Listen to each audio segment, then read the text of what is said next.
When Mercedes replaced the best-selling GLK last year with the GLC, it was a little bit of a snooze fest with just one engine offering available initially here in the US. Now thankfully the company did promise several variations of the GLC model, and here at the 2016 New York Auto Show I'm standing by the first variation. This is the 2017 Mercedes-AMG GLC43. Let's take a first look.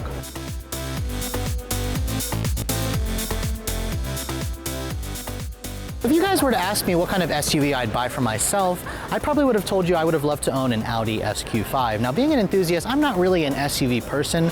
Personally, I'd rather go for something like a fast wagon or a sports sedan if I need to have back seats. Now the GLC43 is the new performance version of the GLC lineup, and it really is the direct rival to that Audi SQ5. Under the hood, it sports this company's very familiar 3-liter bi-turbo V6, pumping out about 362 horsepower and 384 pound-feet of torque. Now, if you guys are wondering where the 43 name came from, it actually is related to the engine in the C450 AMG and the GLE450 coupe as well. Now, Mercedes is kind of going through a little bit of a naming crisis now.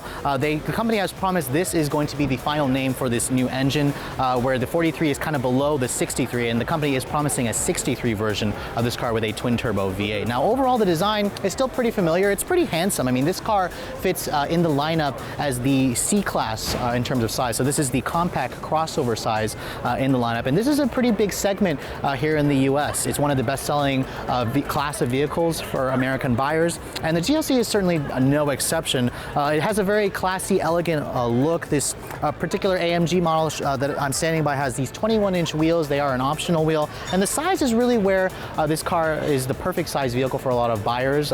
It has a lot of interior space and has just a really clean, elegant look that really goes well with American buyers. If you guys have spent any time in any recent Mercedes-Benz product, the GLC pretty much goes right in line with offering a very premium and expensive looking design that goes right above a lot of its European competitors. The GLC's cabin has a lot of extensive use of soft leather, real aluminum, and on this particular model there's a lot of carbon fiber used on the dash to kind of replace the dark black ash wood that you'll find on the lower level GLC 300s. Now of course the cabin is very familiar to the C-Class. Of course this is where the GLC nomenclature comes from. This is basically just an SUV version of the C-Class, and I really liked the interior of the current generation C-Class, so I'm happy to say I'm really liking the inside of this GLC. Now my particular one that I'm sitting in does have the optional AMG Recaro performance bucket seats. I'm not entirely sure how much this costs. It was like a $2,300 option on some models, but they do a really good job with holding you in place. The bolsters are adjustable.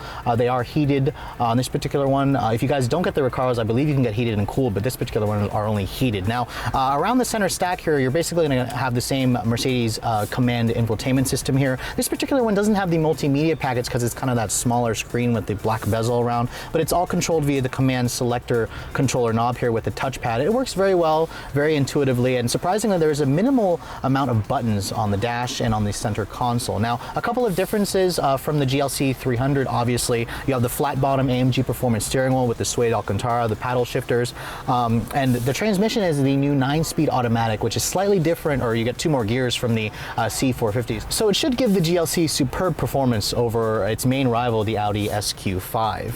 You can expect this new performance version to go on sale later this year with no pricing yet announced, but expect it to command at least a $10,000 premium over a comparable GLC 300. For Redline reviews at the 2016 New York International Auto Show, I'm Sofyan Bey.